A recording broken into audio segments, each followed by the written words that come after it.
All right, hello, welcome to this video. Thank you so much for tuning in and sharing this now moment with myself and with one another.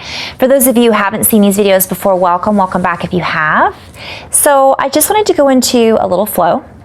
I've been doing a lot of videos where I've been sharing my perspective and the perspective from my higher guidance team or my higher aspects about what I'm feeling, what I'm seeing, the energies going on. And it's so all over the place, really. It's like these pieces have been blown. So let me go backwards and say thank you for sharing space with me. I want to just say that first of all, because we are all in this space together. And as we recognize that we're sharing this space, it's a good idea just to bring it back into how are we sharing our space? And are we being the eye of the storm, or are we creating the storm, right? So that was kind of a theme that I saw going on this week, especially with Mercury assisting us for a lot of realizations, for myself at least. And I think that happened for quite a few people. So I was very grateful for that. But having said that, everything feels like it's been blown apart. Like everything has been literally blown apart, ripped apart, so to speak. It's like there's been this rip, RIP, rest in peace, this death and rebirth. And it feels like it's that way every day. It's death of something, rebirth of something else, death, rebirth, death, rebirth. We're being squeezed through this wormhole, so to speak, and spit out the other end. So it's like compression, compression, compression, and then boom, explosion, explosion, implosion, explosion, implosion, explosion. So there's all these different terms that we could use to describe what's happening. But that's how it feels for a lot of us. That's how it feels for me, at least, too. And then I see all of this kind of moving into turmoil, but what they're showing me is turning the soil. So if you've ever planted a garden, you know that you don't just keep planting it in the same old soil. I mean, you can, obviously the earth is different, but when you have a garden at home, it's good to turn the soil, to change it, to add nutrients, to pull out the old things that maybe aren't making it. Maybe they didn't make it because they didn't get enough water, or they had too much water. And instead of trying to nurse this plant back to health that really is just done, there's no more energy left to give it, to maybe pull it and turn it into compost is what they're showing me. Stop trying to feed a dead plant. It's time to put it to rest in peace. So they keep showing me that it feels like things are being ripped from us, but it's actually rest in peace, rest in peace, rest in peace, death and rebirth. So as this happens, there becomes all of these moments of expansion, all of these moments of turmoil that then turn over into expansive awareness if we allow them to, and don't keep getting pulled back into the chaotic turmoil. So it's about letting that go, recognizing it, and then bringing it into a new phase of development. I'm just in flow about this. As we allow ourselves to come into this new phase of development, we develop higher intuitive practices. We divinate, right? And they're showing me, I thought there was a cardinal landing in my backyard. I hear one.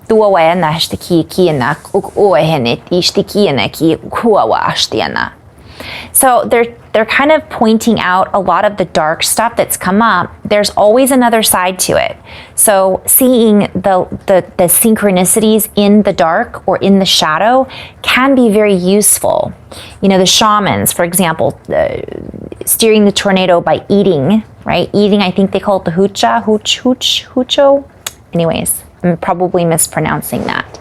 But the point is, it's compost. We're digesting it. We're spitting out what we can't digest, and it will get used for something else.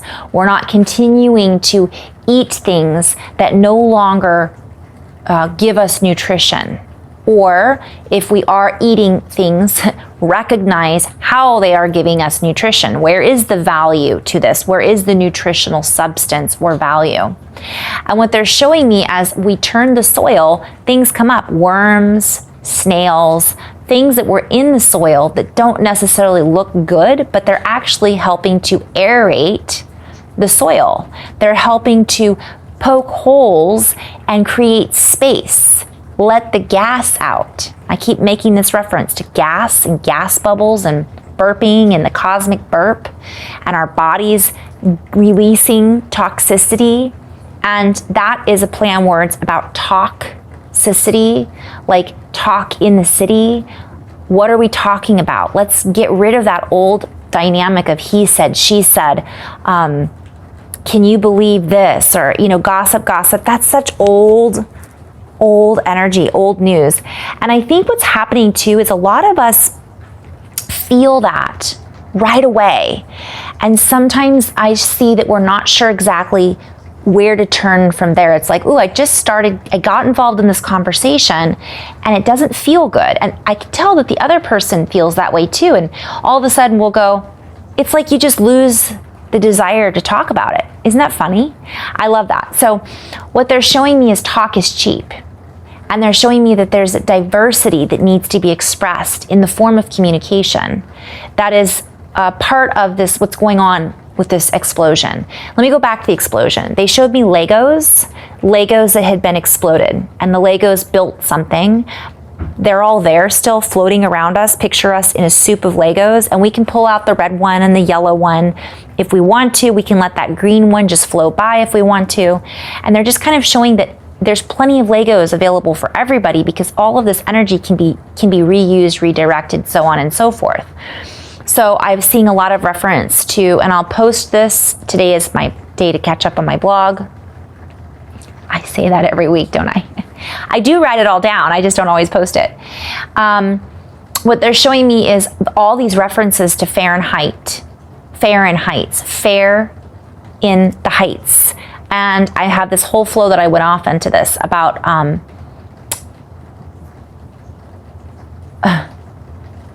10 pictures just popped into my head. I went into a Ray Bradbury flow, which was, he wrote about the future. And I found it was very interesting because he was like a sci-fi writer, and he was one of those aha people that changed my whole perspective on reality. And that's maybe for another video, but he changed my whole perspective on reality when I read one of his books in high school.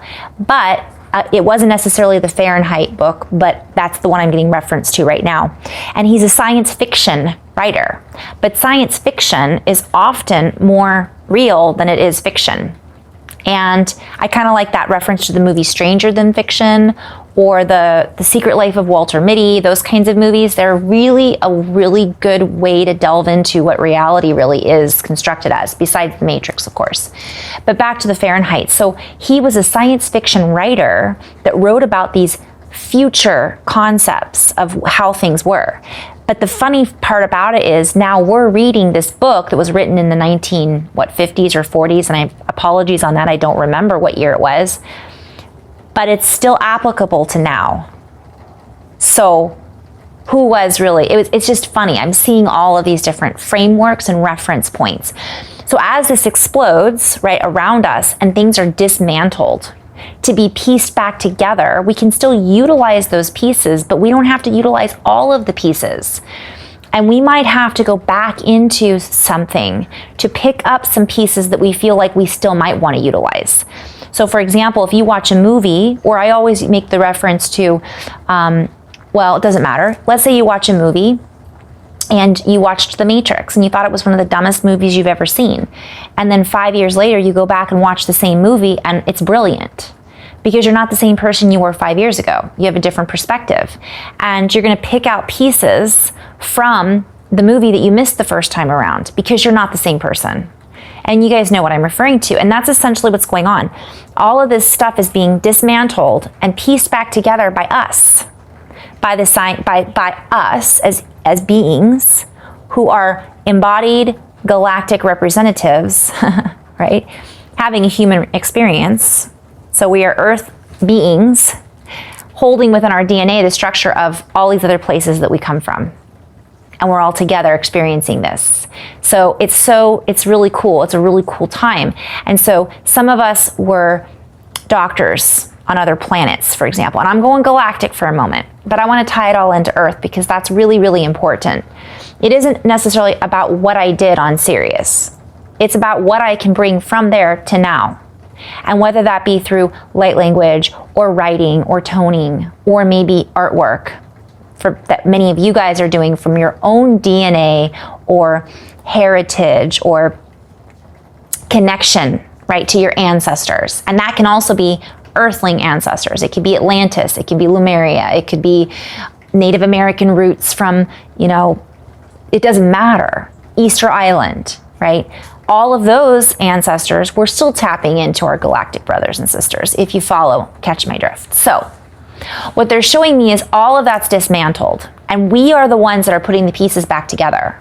So what kind of reality do we want to build? What pieces do we want to use? So we're getting rid of all the gas, we're getting rid of all the stuff, right? And we're taking what we need and we're now digesting it, and we're creating a new place, a new space, a new reality from this new existence. And this applies to nurses, doctors, scientists, mathematicians, physicists, social workers, teachers of any type of teaching modality, gardeners, okay, or horticulturists. I could go on and on. Chemists, right? Lawmakers. Everybody has their architecture, their blueprint that is being blown apart so that we can implode from our hearts, get centered, find our 0 point, create from the center space of our tornado, of our field, and activate from there, rewriting the laws of all of this that make up our reality, because that's part of what we came here to do from one perspective, many different perspectives, but if that makes sense. So everything is in this dismantling phase. We aren't looking at the medical field like we used to. We're not looking at the political, the social, the economic. Political is government. We aren't looking at our friends, our social structure, our families the same way. We're starting to find value in different things, or remember a value system that we want instead of what we were taught, right? Because we are the teachers, because we're remembering how things should be, right? So I'm just staying in flow about this. And they're showing me transparency. As transparency increases and the veil becomes paper thin, I'm hearing wafer thin. What is that from? Anyways, we start to recognize all of these, all of the fabric of our society that no longer suits our new infrastructure. All that had been infiltrated, we are now filtering through and derailing. I'm hearing eroding, erroneous zones, getting rid of all of this stuff. Lots of plays on words there I could go into.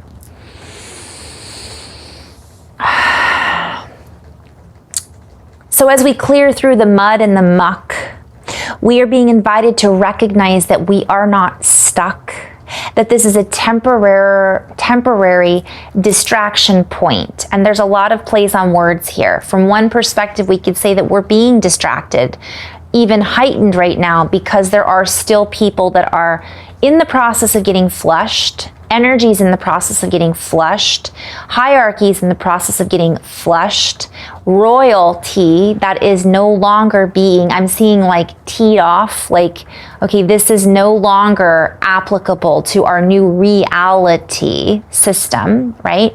So all of this is being shaken up like a martini. I'm hearing 007, James Bond. So we're entering and accessing these higher points of acknowledgement.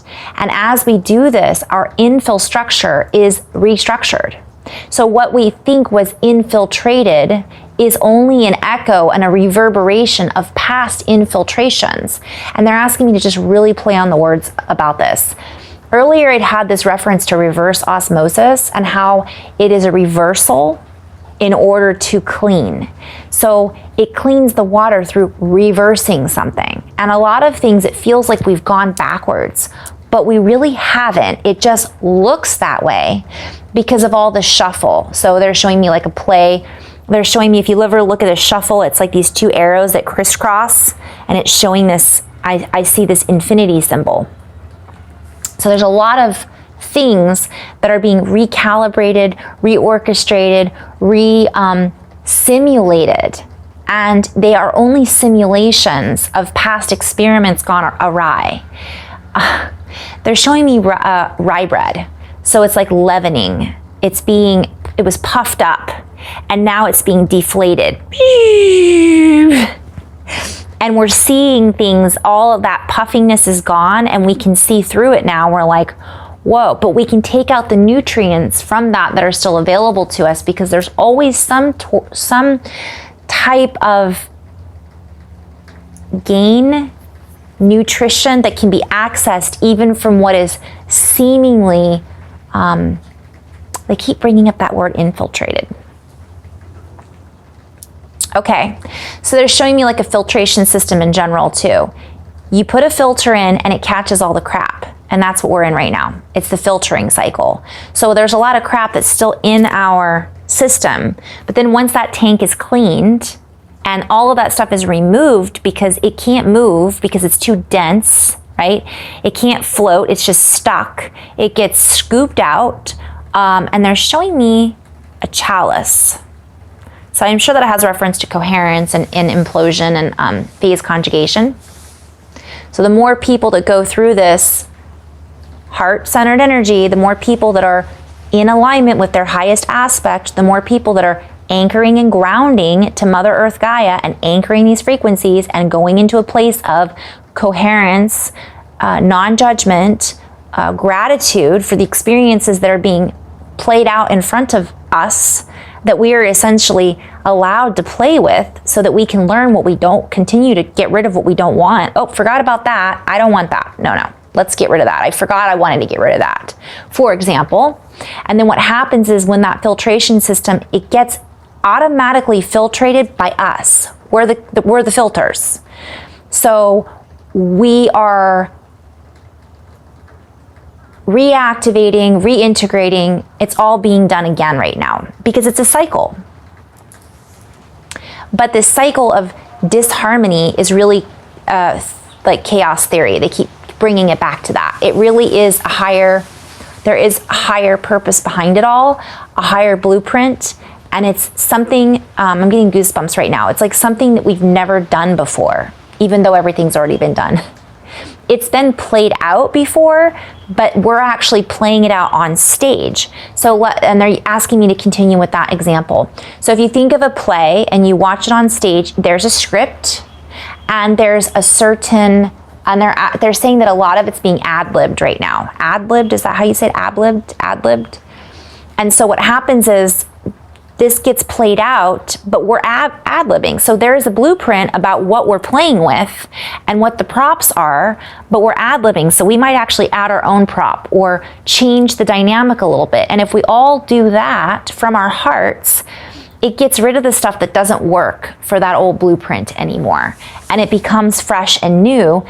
And even though those ideas have already been put forth or brought forth, we're the actors choosing to bring to life that particular character in our own process, in our own way, in our own wave form, in our own ray of being, in our own combination of color schematics.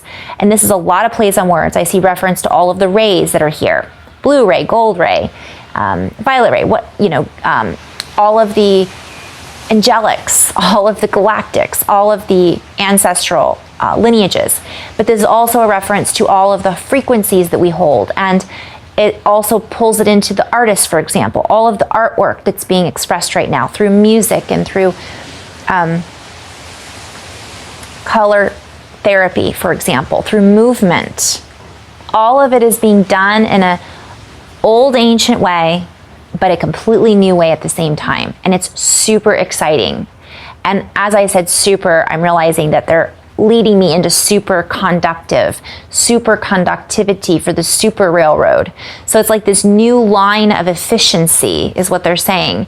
And the more people that get on board, we're all taking turns being the conductor, but we're all doing it at the same time.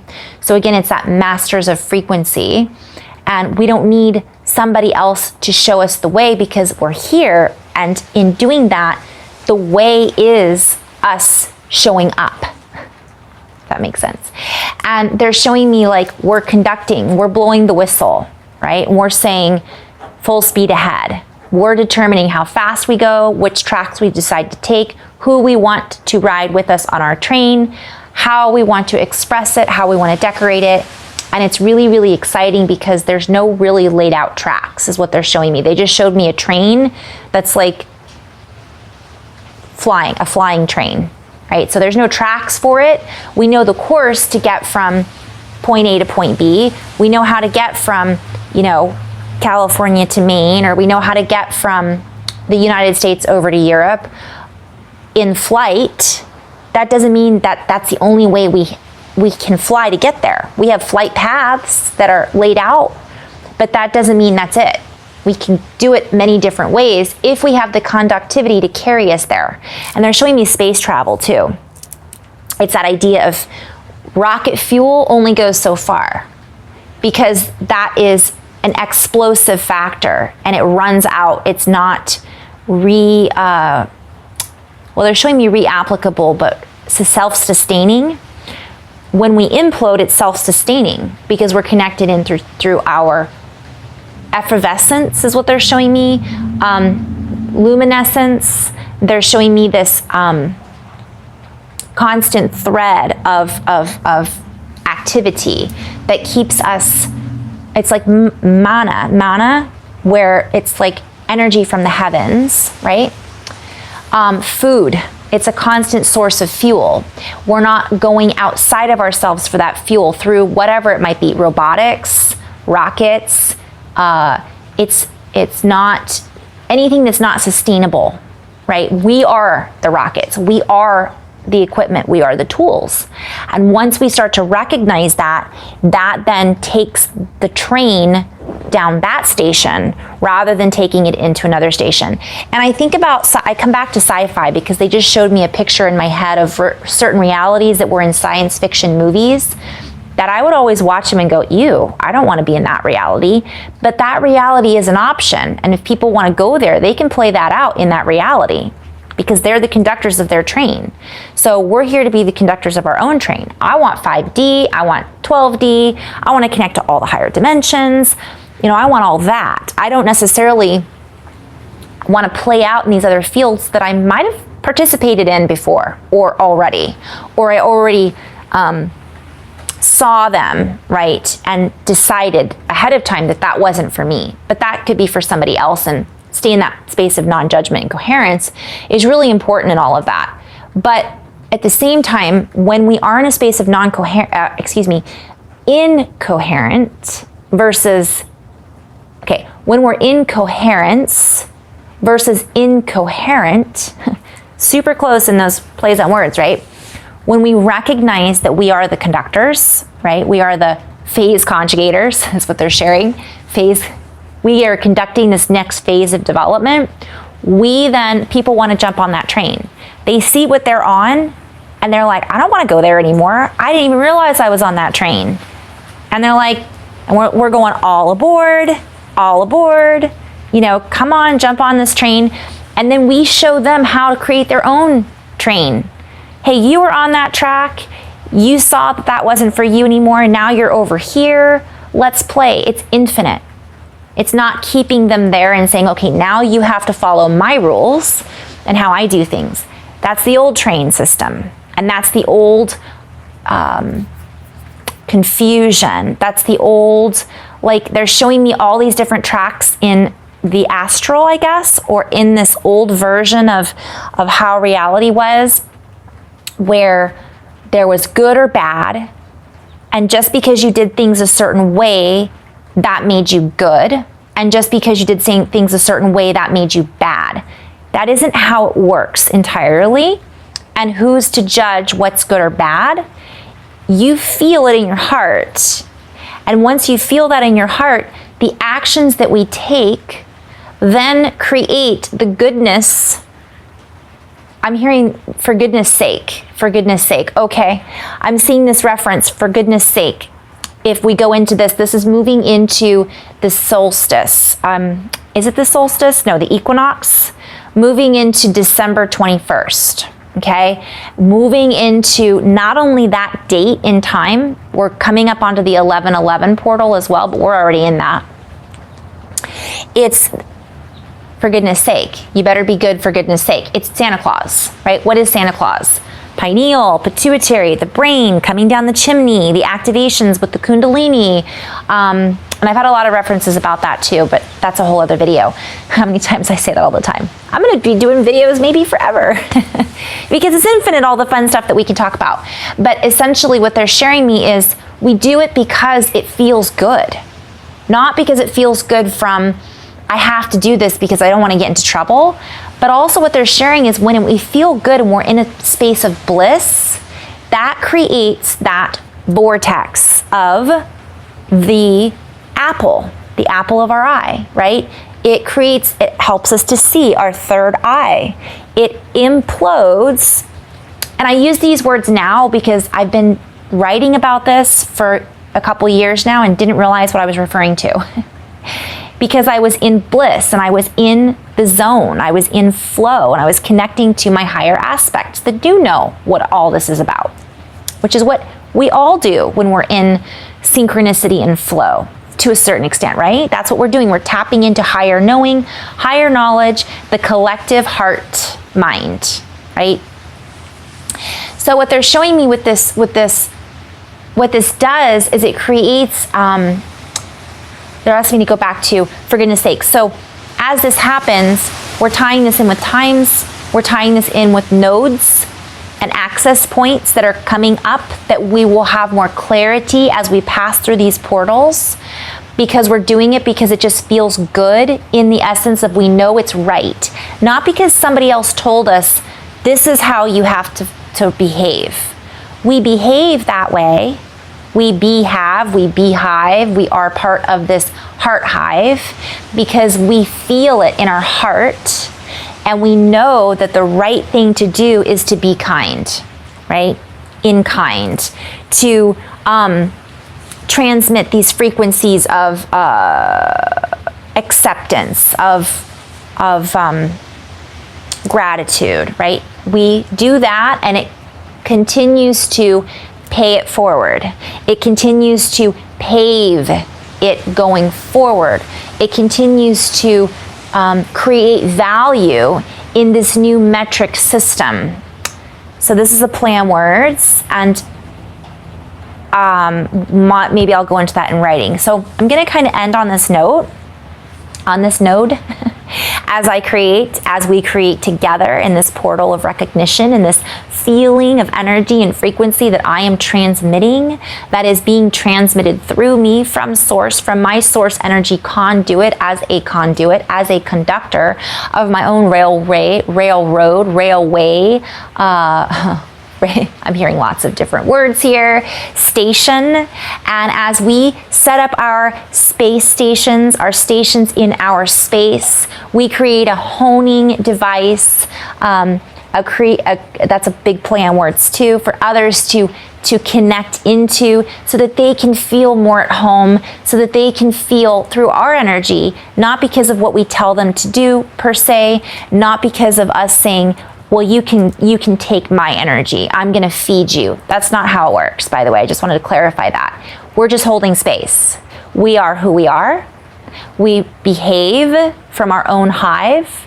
People may decide to jump on this train, but this isn't a train that I am holding, right? I'm conducting my own frequency, but that doesn't mean that anybody else can jump on my train because it's my train. It's our train. We're all on the same train. And that's a whole other flow. Does that make sense? Meaning, I'm talking 5D, and somebody that wants to jump over from 3D or 4D or whatever, they can do that. But that doesn't mean that it's my 5D, because I have my own concept of what that is, and that doesn't make somebody else's concept of what it is wrong or right, because it just is. So the difference is they're feeling. They want to feel the way that we feel, or the way that they feel when they're around our frequency, which is their frequency too, if they can learn to tap into it, because it's through source. Does that make sense? I hope it does. So the more we create this field within and around us, the more others feel our bliss and our excitement, which then they go, well, I want to be in that space. I want to feel that. But they don't have to want to anymore because they just feel it. And they're like, they don't even have to know it's because of us. It isn't because of us. It's because when we raise our vibration, people feel that, and boom, it helps to dissolve, integrate. It's part of the reason what I do, I call energy integration. I assist as a helper, as a railroad conductor on my own little path over here. Others find their own railroad, find their own tracks, and then track into and get off the old beaten track and find this new track just by feeling into what it is that I'm sharing, that everybody has access to, however they choose to, whenever they choose to. So it's making that Jesus talks about this, right? We're just holding that space. And then as we hold that, Buddha talks, all the masters talk about this kind of energy, which is heart coherence. When we hold that, it's palpable, it goes 15 feet out if we wanted to, and then other people can feel it, and they'll just walk by you, and boom, they'll have a healing. And then they're on a different track. That's what this is all about. So, in love and light, have fun. Have fun creating. I was just seeing if anything else wanted to come through.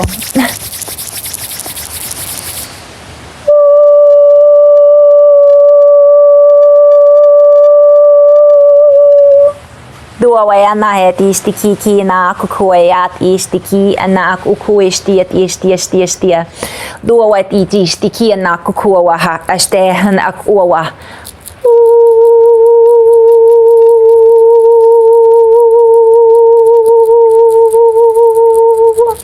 I'm kind of hearing, don't let the tempers, like the temporal lobe is going through some adjustments.